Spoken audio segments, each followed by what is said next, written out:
Bueno, vamos a resolver este problema donde me dice calcular el desplazamiento vertical del punto A y el desplazamiento vertical del punto B. Tenemos el diámetro 1 igual al diámetro 2, 1.5 pulgadas, y el diámetro 3 igual al diámetro 4 de 1 pulgada. ¿Sí? Tenemos una carga de 6 toneladas y tenemos cargas puntuales a una distancia de 2 y 4 metros, ¿no? Entonces, lo primero que tenemos que hacer es calcular las fuerzas internas. Para eso vamos a realizar un corte acá, ¿sí? Y voy a calcular de esa manera. Entonces, al tener ese corte, acá se me va a producir una tensión 3 y acá una tensión 4. Voy a hacer sumatoria de momentos en A igual a 0.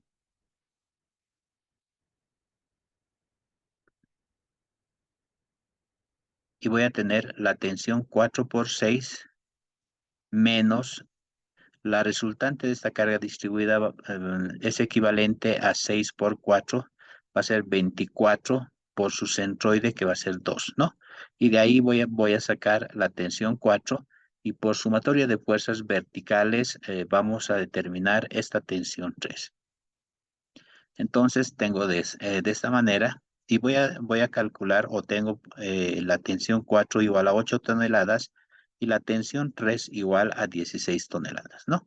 Nada más por sumatoria de fuerzas verticales igual a 0 por estático. Una vez que ya hemos calculado esta tensión 3, que está en este sentido,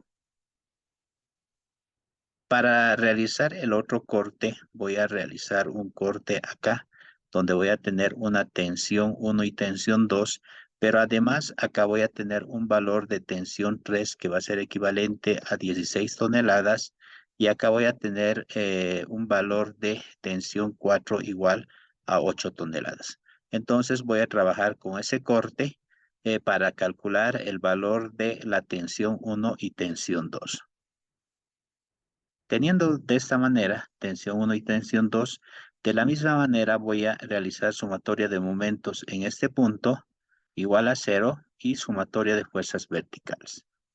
Sumatoria de momentos, voy a tener la tensión 2 por su brazo 6 menos la tensión 4, que vale 8 por su brazo 6,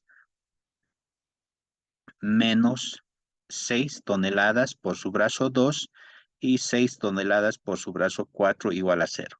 De acá vamos a sacar la tensión 2 igual a 14 toneladas, y por sumatoria de fuerzas verticales igual a 0 voy a tener tensión 1 más la tensión 2 menos 16, que es equivalente a la tensión 3, menos tensión 4, que va a ser 8, y menos 6 y menos 6.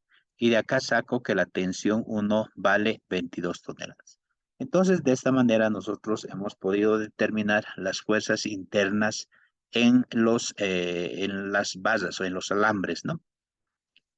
Voy a copiar acá la tensión 1 igual a 22 toneladas, tensión 2 14, tensión 3 16 y tensión 4 de 8 toneladas. Ahora voy a determinar las deformaciones axiales. Voy a suponer que cada elemento se va a deformar de manera independiente, ¿sí? Entonces voy a calcular la deformación axial 1, 2, 3, 4.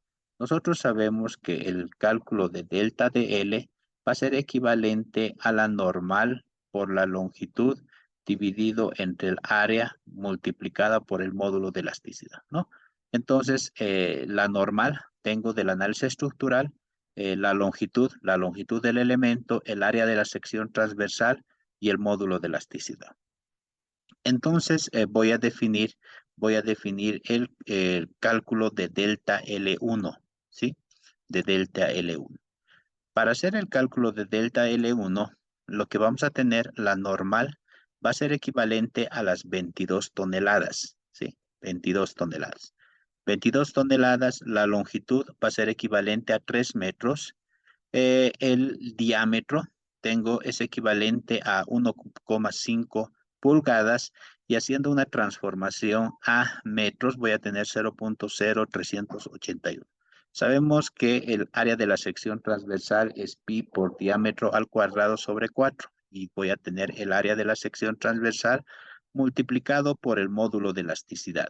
Y ahí defino en sí el valor de la deformación axial del elemento 1. Esto es equivalente a 2,8945 milímetros. De la misma manera voy a hacer el cálculo para el elemento 2, elemento 3 y elemento 4, ¿sí? Entonces, el elemento 2, la normal es 14, que acá tengo.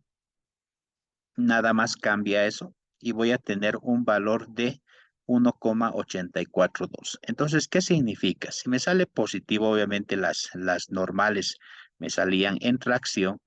Mi elemento va a tender a aumentar longitud, ¿no? Entonces va a ser, si nosotros quisiéramos definir la longitud final, va a ser 3 más 1,842 milímetros, ¿no? Entonces voy a tener una longitud final de este elemento 2. De la misma manera calculo para el elemento 3. El elemento 3, acá tengo 16 toneladas, que estaría acá, multiplicado por la longitud que va a ser de 3 metros, pero el diámetro de la sección o del elemento 3, perdón, es 1 pulgada, que va a ser 0,0254. Pi por diámetro al cuadrado sobre 4 y el módulo de elasticidad es el mismo y voy a tener una deformación axial del elemento 3 de 4,7365 milímetros.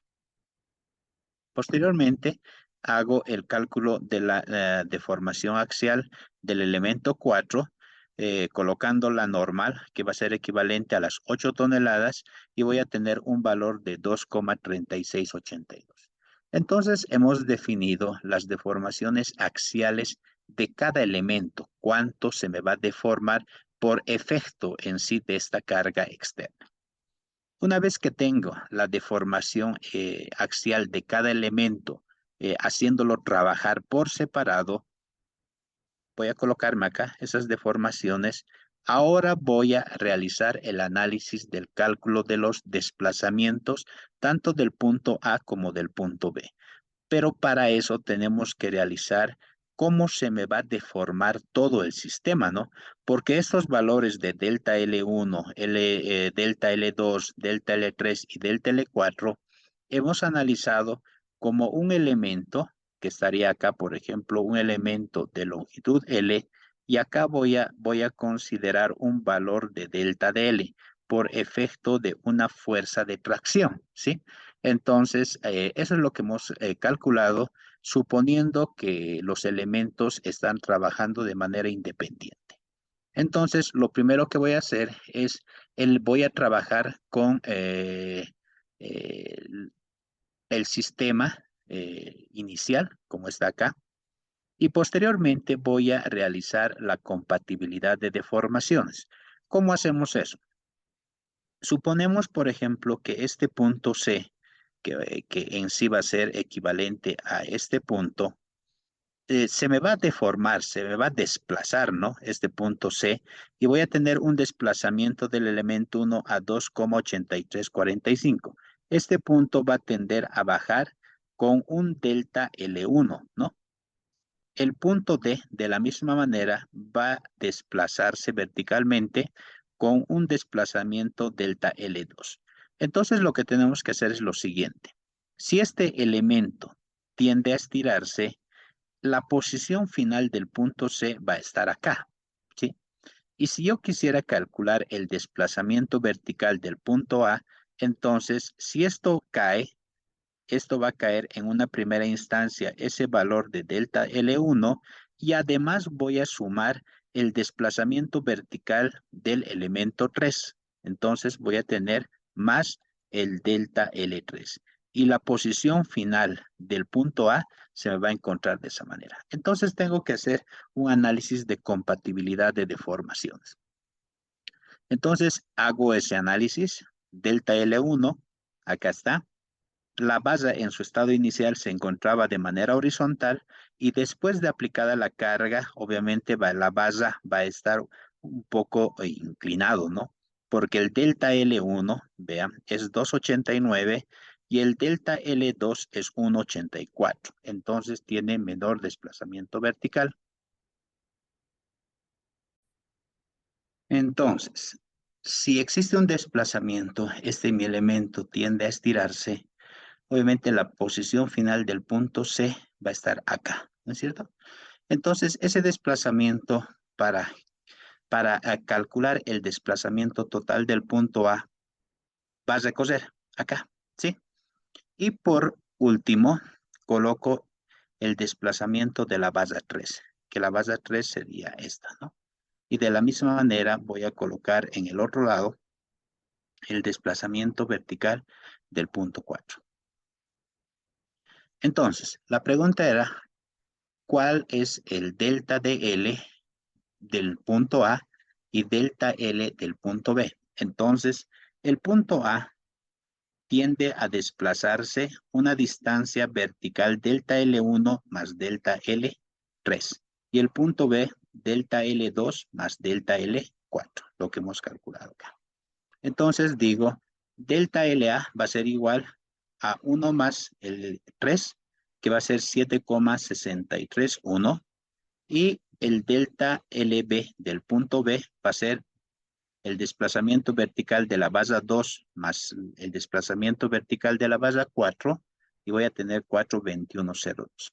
Entonces, mi sistema en sí, en su etapa inicial, obviamente se va a encontrar de esta manera, y en su etapa final, obviamente, va a desplazarse este punto a una distancia de 7,63 y este punto se me desplaza a 4,21.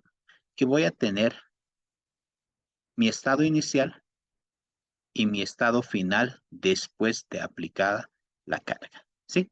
Entonces, con esto hemos concluido otro ejemplo del tema tracción y compresión. ¿Sí?